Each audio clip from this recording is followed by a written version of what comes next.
Hey, what's up everyone? Today we have a Hilti, it's a Disassembly 700 concrete saw, and it does not run. I've already looked at it a little bit beforehand to see what I'm going to get myself into here, because usually there's two problems with these types of saws. One, it's usually the piston's bad, or the rings, or everything really. Dust gets in there. I mean, we'll just look at the outside. Eventually something's gonna get inside, especially if you don't take care of it. So either the piston's bad, or I should just be a little bit more generic, the engine's bad, or the motor, no engine, or the carb. I do not think it's the carb, because this has no compression whatsoever, even with the plug in it, which there's no longer a plug in there now. No compression. Took the plug out, saw a big old hole in the top of the piston, and I knew that was the problem. So excuse me, let's put you down so you can kind of see the next step. For whatever reason, finding the piston and cylinder kits for this saw, especially the 900, is really hard. There's a lot that are used, and you pretty much roll the dice on those. I did run across a couple that said they were new, but every single time I tried to order one, it wouldn't go through. Who knows? But this is one that I found. It's from, I think it's like Duke's. Yeah. I don't know. But it wasn't very expensive. I think it was like 60, maybe something around 80, somewhere in that frame. But it said it was a full piston kit.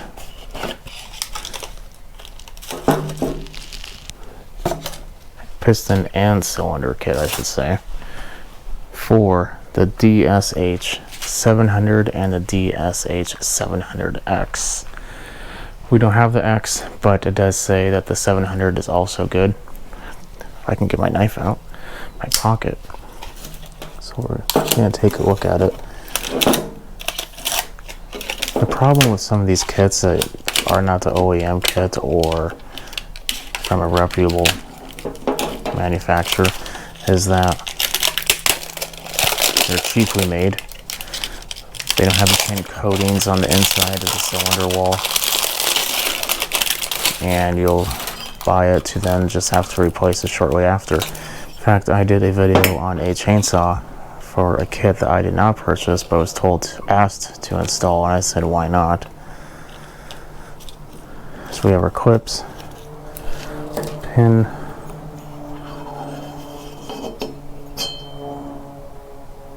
clean and no hole piston, so that's good. And we have our cylinder head.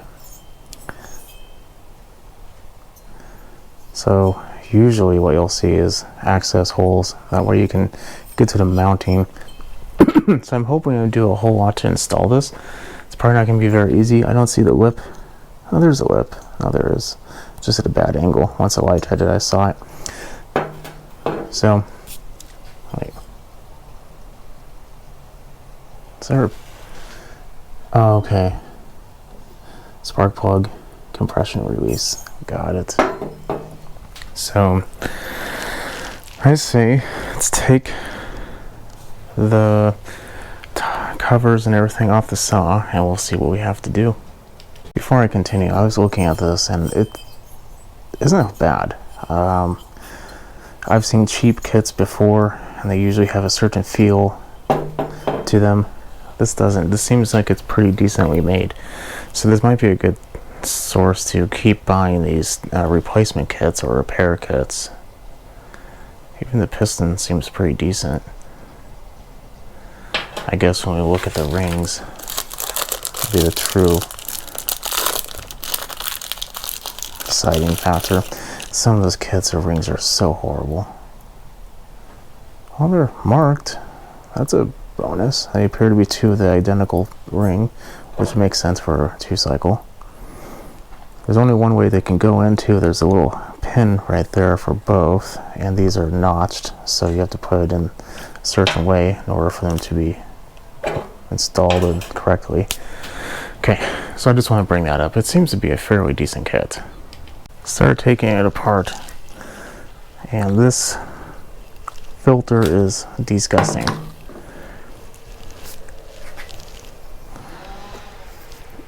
These machines are like everything that you use for outdoor power equipment will get dirty. I mean, with the exception of maybe like a pressure washer that practically cleans itself, you're gonna get a little dirt on everything. Sometimes a lot of dirt. I mean, outside is, and at least not where I am, a very clean environment. But these saws are a special level of dirty.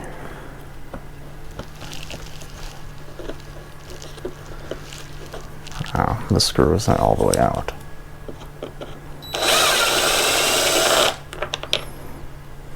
So, be prepared for that. No, is it this one? Let's try this one too. What might be a different style of screw.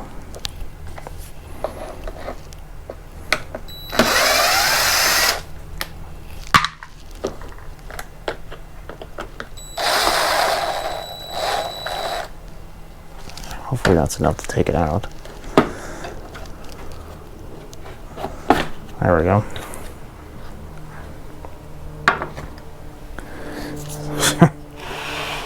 See, just look at this. You wonder what happened. Eventually something's gonna get in there. So yeah, this is not gonna be a very fun process. I'm going to take a vacuum. I'm going to try to clean this up as much as possible, so we can avoid introducing some of this to the new parts. Took this side off, and this goes behind here, but it allows us to get to these screws, because then we need to take this cover off. Not the cover is covering the piston, or excuse me, well, pretty much covering everything. So either way, that needs to come off. And apparently those are not screws.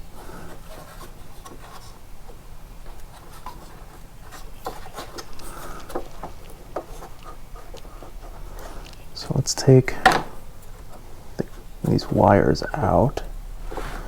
It's like the kill wires and everything.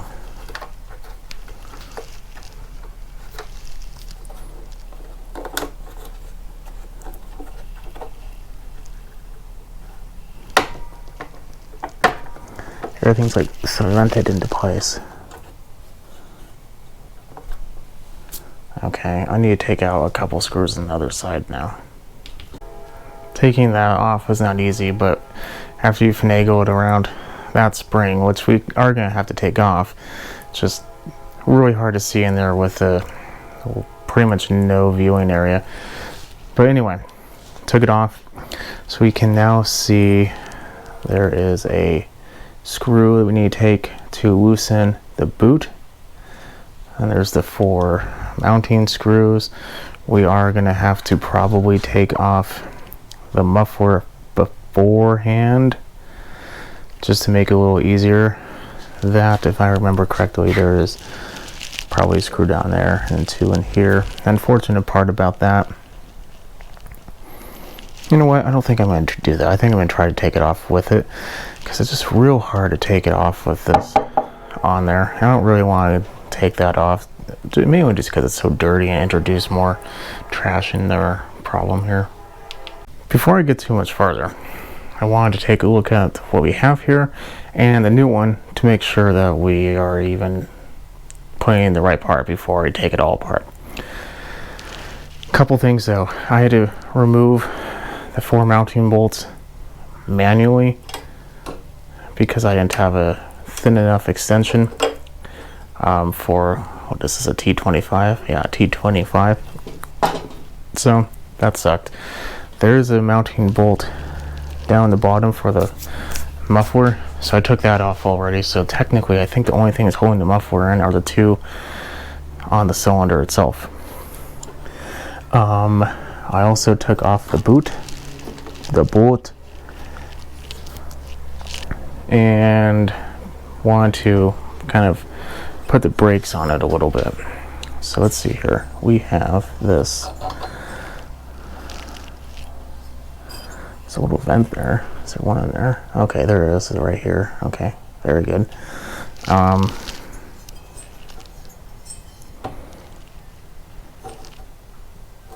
So far, I think we're in good shape. Throughout this entire time, though, I am routinely going in there with a vacuum, even if it's just on the table. I don't want to have unnecessary dust if I don't have to, because any dust when we get to the point of installing the good new parts is going to cause some serious problems. Now, I'm not under no impression that I'm going to get this completely clean. I'm gonna have to clean it pretty thoroughly afterwards, but I at least want to keep it as clean as possible. There's gonna be dust and stuff that gets on the bottom end, but I'm gonna try to avoid as much as I can. Let's take off this hose while we're here.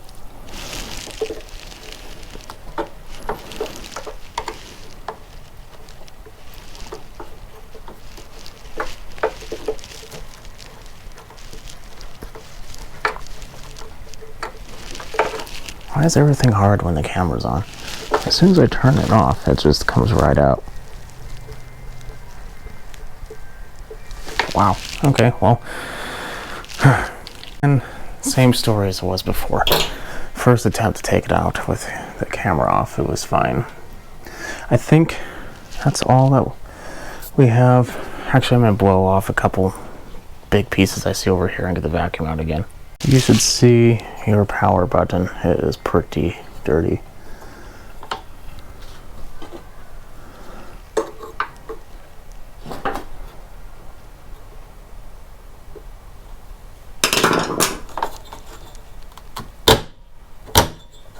We're hitting against this plastic.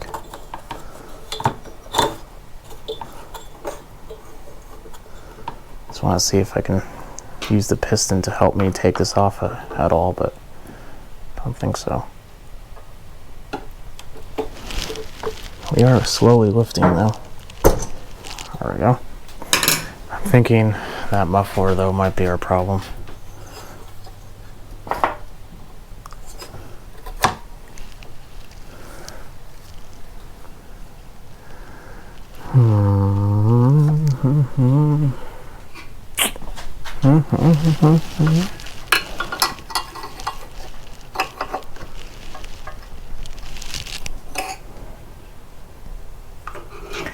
Yeah, I think this muffler is gonna have to come off. Which I really didn't want to have to take off. At least not right now. Unless it's just like crusted in place. Or am I just not seeing another mounting hole?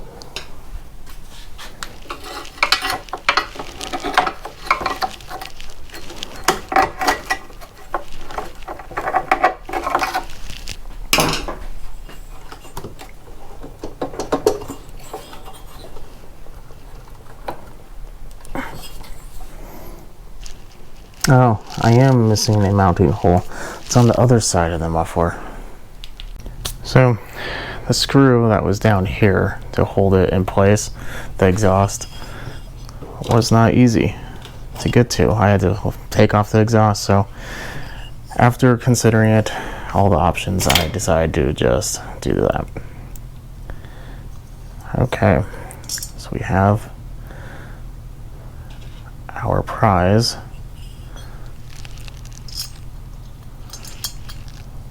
And take out all the mounting screws here.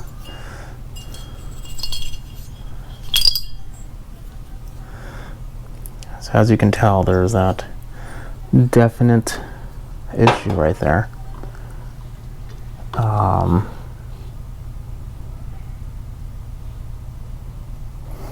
kind of looks like the compression release had smacked it, because it would go right here, and that is pretty close to it. Huh. It's very odd. I've never actually seen a compression release touch a piston and, well, and break it at least. Okay. But as we thought, the piston itself doesn't really look all that great. Let me take the clips out. So if an engine seizes because of lack of lubrication, a 4-cycle lack of oil in the crank, or in this case oil in the fuel, usually taking out the pin is not a fun or easy process. These clips are not being either one. But sometimes, if it's something like this where I really don't think it was a lubrication issue, we're still going to look at the fuel no matter what. I don't really do that because well, it's going to have to be replaced anyway. But sometimes if it's not, it's easy enough to take out. Other times, no, it's a real pain.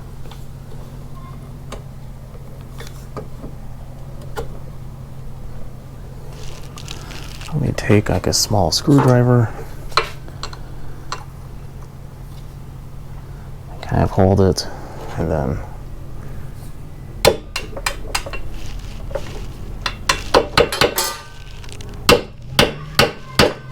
I don't know what I'm hitting now. Nothing, that's what I'm hitting.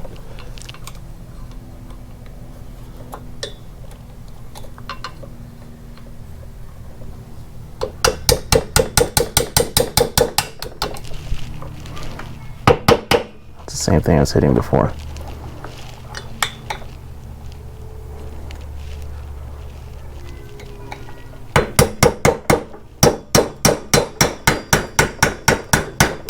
Now with this, we just need to take it out halfway.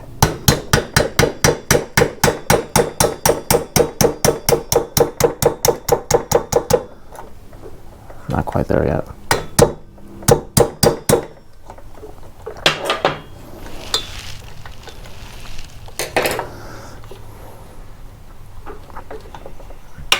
There we go. Let's get a towel and clean this up a little bit here. Oh, there they are. If I can find my towels.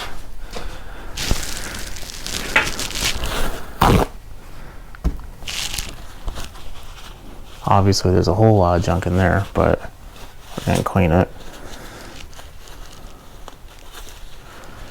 There's definitely some issues going on with that. The rings did not break though, and that is the exhaust side. The intake, however, looks to be a lot better condition. Definitely not good though, but a lot better. So we have a combination of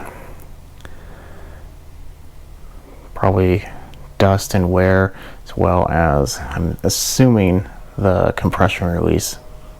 Put a nice little hole in there. I'm going to clean this up as much as I can, put a couple paper towels down the center there, boil this out, clean it out so I don't introduce more crap to the bottom, and then we're going to give it a good flushing. So when looking down in there, it appears to be pretty good. I didn't want to show it because there's a whole lot of air compressor going on, but in the beginning, blew everything out as I could. Nothing really came out except for maybe a little bit of like dust. No chunks, no pieces, which I don't know, maybe it's in the exhaust. I'll have to look. I'm gonna look at that exhaust, but somewhere there's that piece. Now I don't remember seeing this in our kit. Let me double check. But while we're talking, so I No, there isn't one. Okay. Well, interesting. So, blew it out, took some carb cleaner, sprayed all around, tried to get as much of this as I could. It's pretty decently stained, but I don't think it's going to be too much of a problem. It's not really a grime, just a lot of oily bits I need to finish drying off. But after that, I blew it out again and repeated that kind of step-by-step process a couple times before I continued. And nothing appears to be damaged in there. There's not an excess amount of wobble. This moves freely and easily. Let's take a look. That's not horrible. I'm going to lubricate that pretty heavily though. So I think all in all, I think we're good. What we do need to do though, is we need to take out the compression release from the old engine. We're going to look at it, and then I'm going to wash my hands. We're going to put the compression release back in there. I might wash my hands again, and then we'll put the piston rings and everything together. So go ahead and get that removed and cleaned up a little bit. This is probably the most unnerving part. You're gonna have to put these on without breaking them. These are very hard but very brittle at the same time. So I like to just go very slowly. I don't like to go from the bottom for the bottom ring, because if you do that, you do run a pretty decent chance of scraping the shoulder or the skirt, there we go, of the piston. That's not a good idea in general.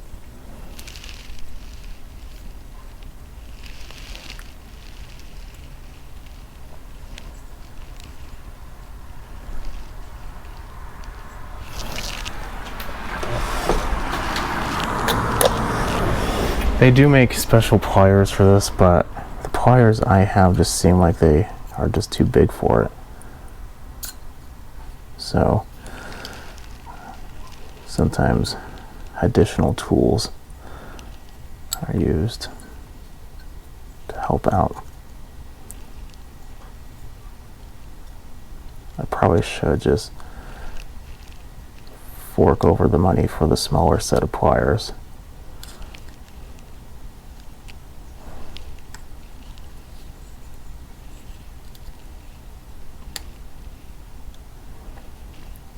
The last thing I want to do is break this ring. There we go. This wasn't easy to get to begin with. I will say though, the website is very easy. It wasn't off Amazon. In fact, I'm pretty sure if you even look on Amazon, you might find this exact one, but don't quote me on that. This is from a place called Duke's. Where's the other one? Okay, here we go. This one's the easier of the two. Just goes on a top ridge, making sure, of course, the little cutout is coinciding with the pin. Because if you put it in the wrong way, it will not run correctly and will probably damage your engine pretty fast. I mean, first couple hundred revolutions, you'll notice a little scraping going on there, and it probably just was shut off and you don't even understand why.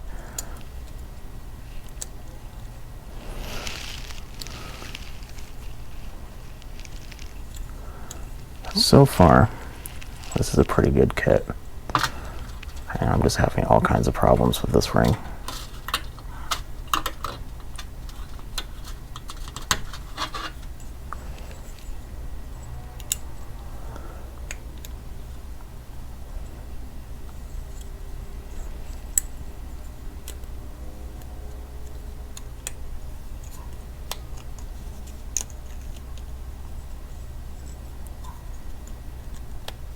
There we go.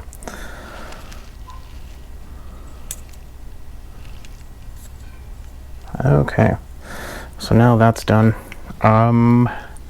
Arrow faces the exhaust, so this is going to be going in. The carb is right here, exhaust is right here. So we go ahead and do that. I took off the compression release. Let me show you on the new one. This is the new. Took it off. It's just a deep socket. Take it off, put it back in. I cleaned it with some carb cleaner. Quite a bit of crap came out of it, so I think it just got stuck. But now it's nice and free. I can move it with little to no problem. So that's good to go. I completely lubricated the rod, all the bearings, all that stuff in there. So I think now we are ready to do that. I'm gonna get the gasket prepared for the bottom of this, and I'm gonna see if we need to put a little RTV. I might put some anyway just in case, but we can double check. It's gonna be easiest to say or explain now. There is a port right there. This is the gasket that goes on there. There's a cutout for that port. You need to make sure, because it will fit a variety of ways. Maybe not so much that way, but it will fit a variety of ways. Right there looks good. All the screw holes line up, but that port does not. So make sure when you are doing this, the port lines up with that cutout. Unfortunately, we have come to that part where I need to see this a little bit more than you do. So apologies already. I'm going to be putting in the piston. I put the clip in already on that side. So when we put everything together, we don't have to fumble around making sure we get both clips in afterwards. So don't do that. Try to make this as easy as you can on yourself. Let's line it on up.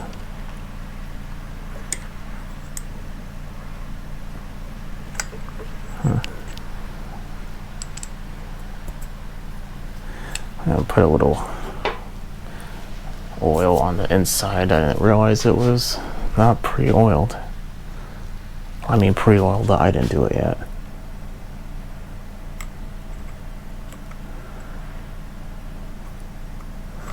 Okay.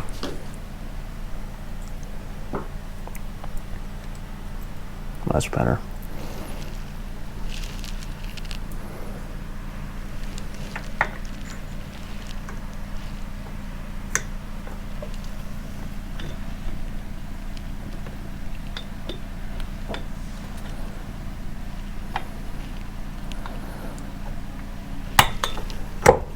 There we go. Now that's in. We're going to take a cleaned screwdriver, kind of push in the pin a little bit further.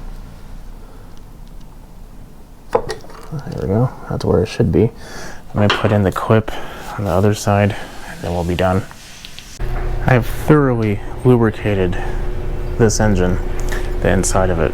So now we have to get this ready. I want to make sure the pistons or the rings are fairly close to their area.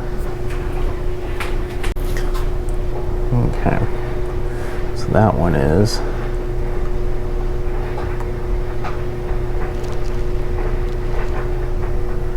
And the bottom one is now. So that's roughly where we're going to want to keep them. Sorry you can't see a lot with my hand there, but like I said, we're at that upward point where I need to see more than you do. So I'm just going to squeeze them with my hand and try to get it as much in there as I can, and then with maybe like a screwdriver or something assist.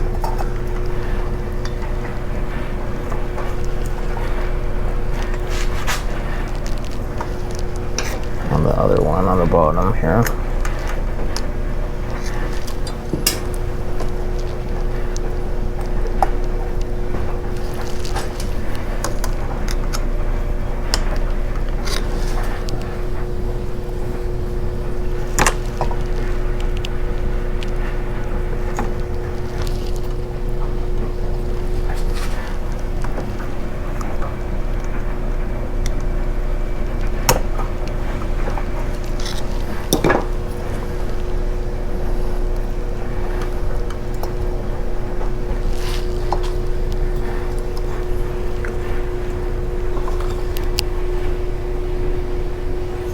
You don't want to do this and put a lot of pressure, because you can then just push the ring further out of its little groove and then break it.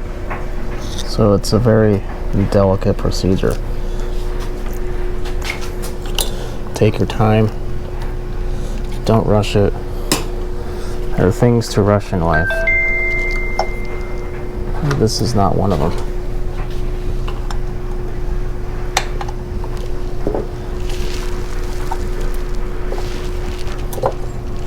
Now all that is done, I have it all tightened down. I couldn't really find the torque spec, unfortunately, for the mounting bolts.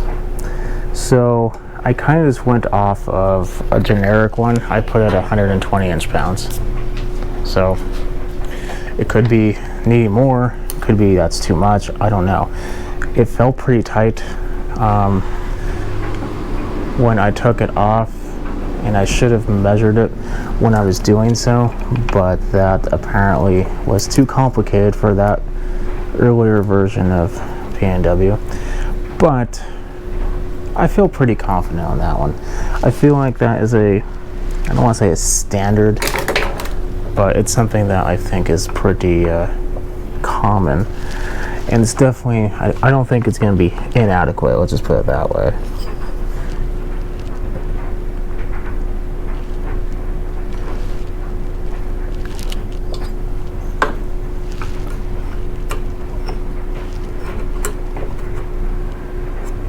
Right now I'm just trying to put the boot on, making sure that it's adequately fastened.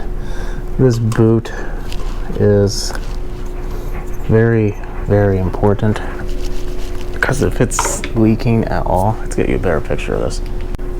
Don't know if it's much better, but at least you can be on the correct side. If it's leaking at all, then you are not going to have the right mixture, and you will be running lean, no question, especially during idle. So I'm just pressing on it, making sure that we have good solid connection. I feel like we do. At the same time, I also feel like I don't. I remember taking the screw off being a lot harder. Let me work on that a little bit more. The boot is on. I have no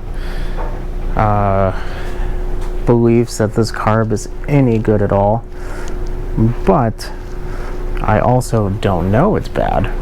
So I'm going to treat it as if it's okay. I'm not going to put all the covers on. I'm going to put the exhaust on. I'm going to put the blade back on and all that. That I shouldn't have to take off again. Some of the covers I will put back on, like the one I need to put it right here because it hits the flywheel fins. That I'm going to put on. The Recoil does have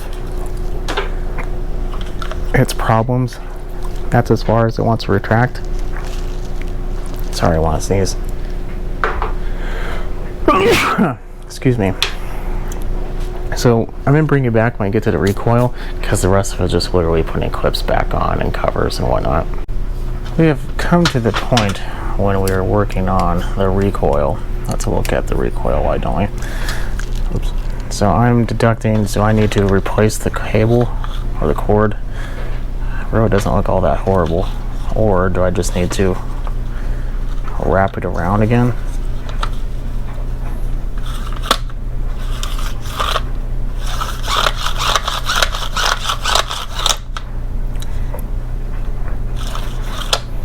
You know what? Sometimes the easiest solutions truly are the best. And I can honestly tell you that is the most time-consuming part, is putting all that on. But it's on. And I put new fuel in there. So hopefully we should be good. The old fuel that came out, I had to pour a lot of it into my container, but that's what came out of it. Not very good. So more likely not, we do have a carb problem as well. It does look like there's oil in there though, so I don't know. Let's give it a kick. I left this cover off. Let's see here. Choke is up, and up is stop. No, down is stop. So that is on. Everything's super dirty and dusty. It's annoying. So, choke.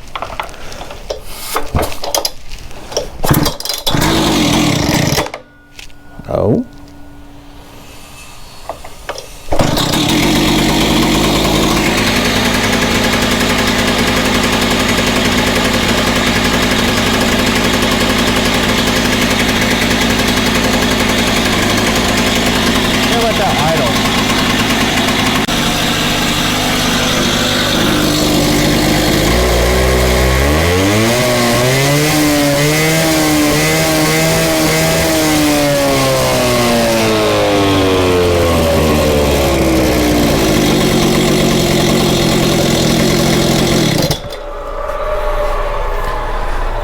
Okay, well, that is about 15 minutes worth of idling right there. Seems to be doing fine.